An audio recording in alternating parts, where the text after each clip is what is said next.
தொடர்ந்து இந்த நேரத்துக்கான தலைப்புச் செய்திகளை பார்க்கலாம். தூத்துக்குடியில் உள்ள 2 மையங்களில் முற்றிலும் வேறான நீட் வினாத்தாள் வழங்கப்பட்டதாக புகார். வழக்கமாக கேள்விகளின் வரிசை எண்ணை மாறியிருக்கும் நிலையில் கேள்விகளே மாறியிருப்பதாக தேர்வர்கள் குற்றச்சாட்டு.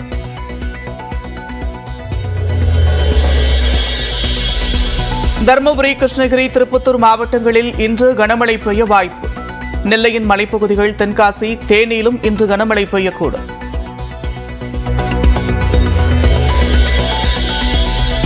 சென்னையின் புறநகரான ஆவடியில் கனமழை. சென்னையில் 2 நாட்களுக்கு லேசான மழை தொடரும் என வானிலை ஆய்வு மையம் கணிப்பு.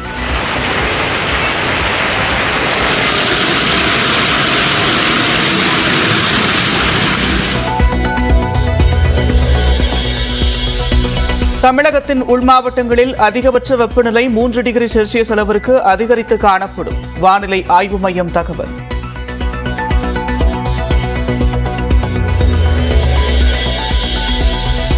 நாகப்பட்டினம் மாவட்டத்தில் பரவலாக கனமழை. திருவாரூர் மாவட்டம் நன்னிலத்தில் 2வது நாளாக பெய்த கனமழையால் வெப்பம் தணிந்தது.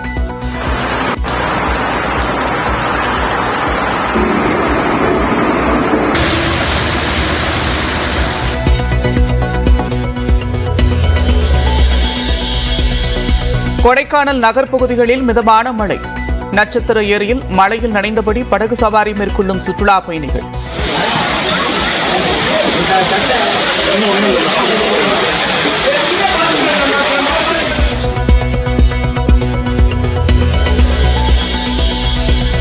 உதகையில் நாளை தொடங்குகிறது மலர் கண்காட்சி மற்றும் ரோஜா கண்காட்சி. 1 லட்சம் மலர்களை கொண்டு டிஸ்னிவர்ட் அமைக்கும் பணிகள் தீவிரம்.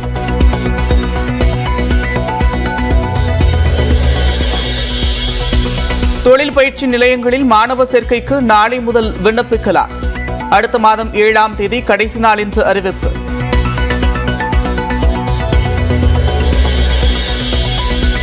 சென்னையில் ராட்வெய்லர் நாய்களால் கடிபட்ட சிறுமிக்கு வெற்றிகரமாக முடிந்த பிளாஸ்டிக் அறுவை சிகிச்சை. 1 வாரத்தில் வீடு திரும்புவார் என்று மருத்துவமனை நிர்வாகம் தகவல்.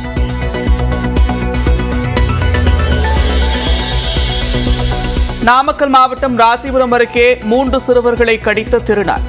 முகம், கை, கால்களில் காயங்களுடன் மருத்துவமனையில் சிகிச்சை.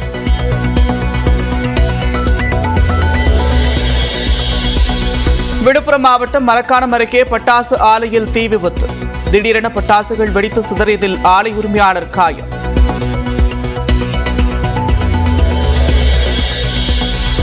வாகன நம்பர் பிளேட்டுகளில் ஸ்டிக்கர் ஒட்ட உள்ள தடையை மாநிலம் முழுவதும் அமல்படுத்த கோரி வழக்கு. 4 வாரங்களில் தமிழ்நாடு அரசு பதிலளிக்க சென்னை உயர்நீதிமன்றம் உத்தரவு.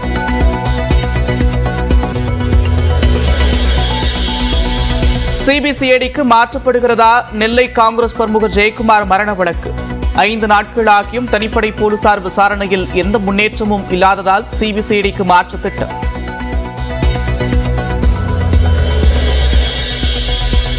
தேர்தலில் ராகுலின் சீன வாக்குறுதிக்கும் பிரதமர் மோடியின் இந்திய வாக்குறுதிக்கும் இடையே போட்டி. தெலுங்கானாவில் பரப்புரை செய்த அமித்ஷா பேச்சு.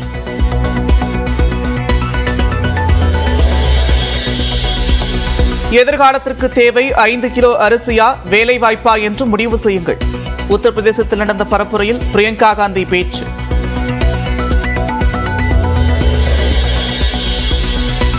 ஒகேனக்கல் காவிரி ஆற்றில் 2 மாதங்களுக்கு பிறகு பரிசல் இயக்க அனுமதி. நீர்வரத்து குறைவாக உள்ளதால் நடவடிக்கை.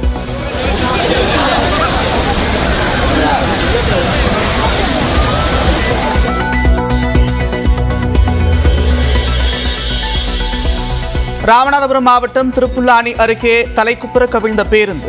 20க்கும் மேற்பட்டோர் காயம்.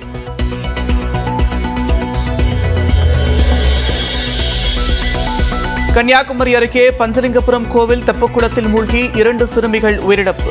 பிரசாதம் சாப்பிட்டுவிட்டு கை கழுவ தெப்பக்குளத்தில் இறங்கிய போது நீரில் மூழ்கின.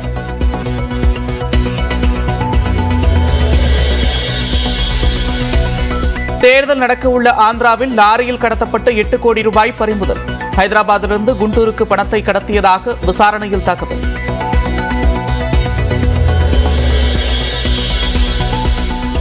ஐபிஎல் கிரிக்கெட்டில் இன்று பஞ்சாப், பெங்களூரு அணிகள் வலப்பரீட்சை. தோல்வியடையும் அணி தொடரிலிருந்து வெளியேற்றும் என்பதால் எதிர்பார்ப்பு.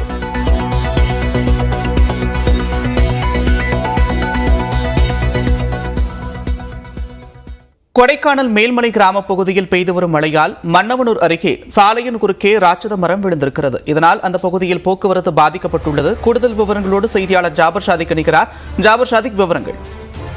நிச்சயமாக நந்தா. திண்டுக்கல் மாவட்டம் கொடைக்கானல் மேல்மலை கிராம பகுதிகளான மன்னவனூர், கீழனவயல் உள்ளிட்ட பல்வேறு பகுதிகளில் பிற்பகல் வேளையில் பெய்த மிதமான மழையின் காரணமாக மன்னவனூர் கைகாட்டி அருகே ராட்சதம் மரம் ஒன்று முறிந்து சாலையின் குறுக்கே விழுந்ததில் போக்குவரத்து பாதிப்பு ஏற்பட்டுள்ளது. குறிப்பாக இந்த பகுதியை கடந்து விவசாய பணிகளுக்கு செல்லும் விவசாயிகளும் பொதுமக்களும் செல்ல முடியாமல் அவதியடைந்துள்ளனர். அதே போல மன்னவனூர், கூக்கால் உள்ளிட்ட சுற்றுலா தலங்களுக்கு செல்லும் சுற்றுலா பயணிகளும் இந்த சாலையை கடக்க முடியாமல் அவதியடைந்துள்ளனர். இதனால் நூற்றுக்கணக்கான வாகனங்கள் சாலையில் பல கிலோமீட்டர் தூரத்திற்கு அனுமதித்து இருக்கின்றன. தகவல் அறிந்து வந்த வனத்துறையினர் மரத்தினை அறுத்து அப்புறப்படுத்தும் பணியில் ஈடுபட்டுள்ளனர். இதனால் இப்பகுதியில் 1 மணி நேரத்திற்கு மேலாக போக்குவரத்து பாதிப்பு ஏற்பட்டுள்ளதும் குறிப்பிடத்தக்கது. நந்தா, நன்றி ஜாபர், விரிவான விவரங்களுக்கு.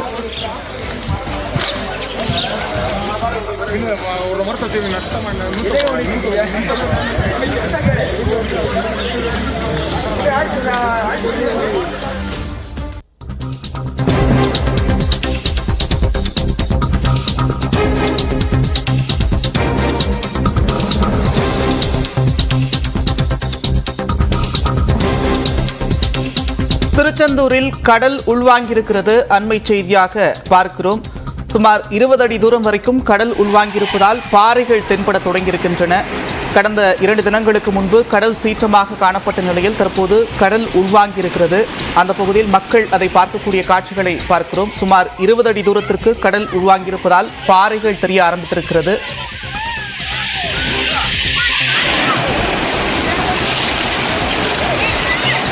திருச்செந்தூர் சுப்பிரமணிய சுவாமி கோவில் அருகே 20 அடி தூரத்திற்கு கடல் உள்வாங்கியிருப்பதால் பாறைகள் தென்பட தொடங்கியிருக்கிறது. இதனை பக்தர்கள் செல்ஃபி எடுத்து கூடிய காட்சிகளை பார்க்கிறோம். கடல் உள்வாங்கியிருப்பதால் பாறைகள் வெளியே தெரிய தொடங்கியிருக்கின்றன.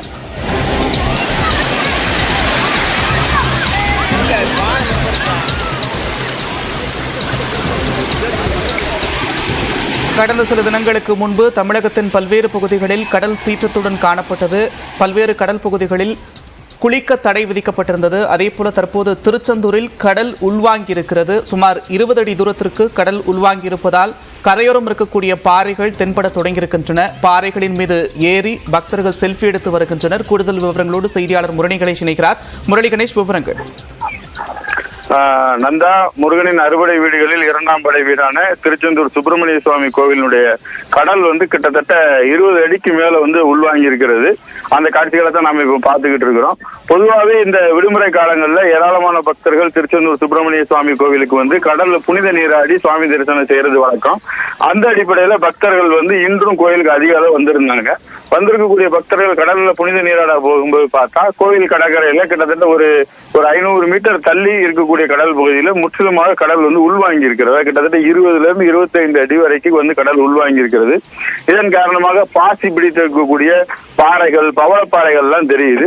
இருந்தாலும் மக்கள் பவளப்பாறைகள் மீதும் பாறைகளின் மீது ஏறி நின்றும் செல்ஃபி எடுத்தவாறும் கடல்ல உற்சாகமாக குவிழ்த்து மறைகின்றனர்.